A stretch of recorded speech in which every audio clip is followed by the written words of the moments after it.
हमने आज अपने शो का नाम दिया है चुनाव आया जहर लाया।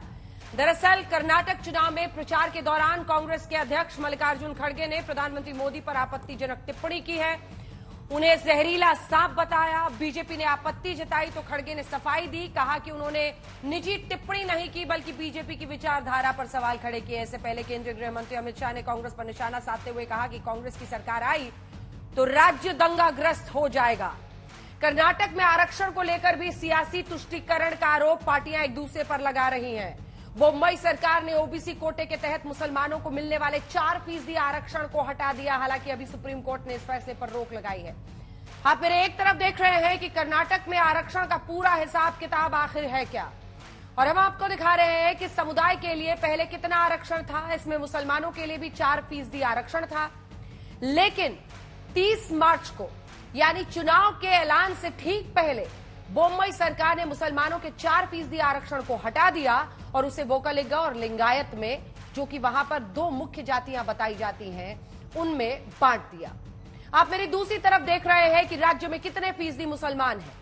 पिछले चुनाव में मुसलमानों ने किस पार्टी का साथ दिया, आज हम इससे जुड़े तमाम सवालों पर चर्चा करेंगे। तुष्टीकरण के आरोपों में कितना दम है, ये गृह मंत्री अमित शाह ने इसी कर्नाटक में कहा था कि तुष्टीकरण की वजह से 4% आरक्षण दिया गया था मुसलमानों को, हमने ये विशेष कृपा समाप्त कर दिया है। कांग्रेस घाटी में भी आ गई, कर्नाटक पूरा दंगे से ग्रस्त हो जाएगा। मित्रों, आप चाहते हैं PF पर से बैन उठ जाए, चाहते हैं क्या? अमित शाह के कर्नाटक चुनाव में कांग्रेस राज में दंगे वाले आरोप पर कांग्रेस के नेता आज पहुंच गए थाने और गृह मंत्री अमित शाह के खिलाफ दर्ज करा दिया है उकसाने के आरोप में FIR। गृह मंत्री अमित शाह ने अपने भाषण में कर्नाटक में कहा था, जनता को धिराया था कि कांग्रेस गलती से भी आ गई तो भ्रष्टाचार, तुष्टीकरण, ऑल टाइम हाई परिवारवाद और कर्नाटक पूरा दंगाग्रस्त हो जाएगा। अब कांग्रेस नेता रणदीप सिंह सुरजेवाला, डॉक्टर परमेश्वर और DK शिव कुमार ने केंद्रीय गृह मंत्री अमित शाह और भारतीय जनता पार्टी की रैली के आयोजकों के खिलाफ भड़काऊ बयान देने के आरोप में बेंगलुरु के हाई ग्राउंड्स पुलिस स्टेशन में FIR दर्ज कराई है। इंडियन पीनल कोड के सेक्शन 153, 153A, 171G, 505(2), 120B और 123 के तहत मामला दर्ज किया और चुनाव आयोग से भी निवेदन किया है कि अमित शाह के बयान पर कार्रवाई करें। पांव रखने की इजाजत ना दी जाए, उन्हें यहां से बाहर किया जाए। चुनाव आयोग ने हमारी दरखास्त को सुनने के लिए कल 4 बजे का समय भी दिया है। They try to create such mischiefs and that is to basically for the I think for the appeasement politics only they are trying to file complaint against Shri Amit Shah। 70 साल हम हुकूमत के कोई दंगा नहीं हुआ, आप ये बात कह के लोगों को प्रचोदित कर रहे हैं, लोगों को ये कह रहे हैं कि देखो वो आएगा, फिर बाद में आप ही करवाएंगे, किसको मालूम। These are all political gimmick Congress does। They do all kind of violations। There is nothing in that complaint। आज दरअसल प्रधानमंत्री ने भी कांग्रेस पर भ्रष्टाचार के मुद्दे पर जबरदस्त हमला किया था जब वो बीजेपी कार्यकर्ताओं को संबोधित कर रहे थे। हमारे देश में कुछ राजनीतिक दलों ने राजनीति को सिर्फ सत्ता और भ्रष्टाचार का साधन बना दिया।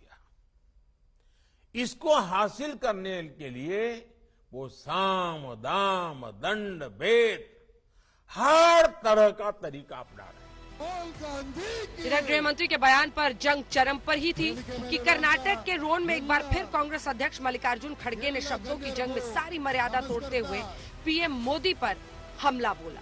जवाब बीजेपी के केंद्रीय मंत्रियों ने दिया। मत ನೀವೇನಾದರೂ ತಪ್ಪು ತಿಳ್ಕೊಂಡ್ರಿ, ಮೋದಿ ಅಂದ್ರೆ ಈ ವಿಷದ ಹಾವಿದ್ದಂಗೆ, ನೀವಂದ್ರೆ ಇದು ವಿಷ ಅದ ಇಲ್ಲ ನೋಡೋಣ, ಸ್ವಲ್ಪ ನೆಕ್ ನೋಡೋಣ ನೆಕ್ಕಕ್ಕೆ ಹೋಗಿರಿ, ನೆಕ್ಕರು ಸತ್ತ ಇಲ್ಲ, ಇದು ವಿಷ ಅದಾನೋ ಎಲ್ಲೋ ಮೋದಿ ಕೊಟ್ಟಣ, ಒಳ್ಳೆ ಮನುಷ್ಯನ ಪ್ರಧಾನ ಮಂತ್ರಿ, ನಾವು ಸ್ವಲ್ಪ ನೋಡೋಣ ನೆಕ್ ನೋಡೋಣ ಅಂತ ಹೇಳಿ ಆ ವಿಷಯವನ್ನ ನೆಕ್ ನೋಡಿದ್ರೆ ನೀವು ಮಲಗೇ ಬಿಡ್ತೀರಲ್ಲೇ। खड़गे जी को कांग्रेस ने अध्यक्ष तो बना ही दिया है, पार्टी के अंदर कोई मान नहीं रहा। पोस्टर बैनर अभी भी गांधी परिवार के ही लगते हैं। तो खड़गे जी सोचते मैं ऐसा कौन सा अपमानित करने वाला स्टेटमेंट मोदी जी को दूं जो सोनिया जी से बद्धा हो। सीमा के अंदर, मर्यादा के अंदर रखें, ये सभी से अपेक्षा रखते हैं। खड़गे जी जैसे अनुभवी व्यक्ति, उन्होंने जो आज शब्द कहा और वो जो पार्टी से आते हैं, उस पार्टी की नेत्री कभी प्रधानमंत्री जी को मौत का सौदागर कहते थे।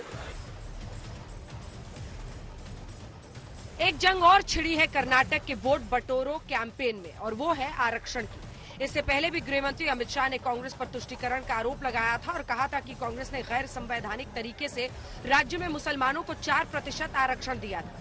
भारत का संविधान धर्म के आधार पर आरक्षण की अनुमति नहीं देता, हमने विशेष कृपा समाप्त कर दिया।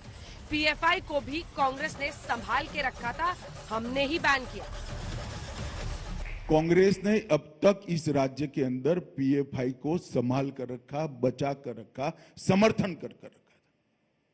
भारतीय जनता पार्टी ने पीएफआई पर बैन लगाकर पूरे दक्षिण भारत और दक्षिण भारत से प्रसरते हुए ये अलगाववादी संगठन को रोकने का, नकेल कसने का काम किया है। इसका सबसे बड़ा फायदा कोई एक राज्य को होने जा रहा है तो कर्नाटक को।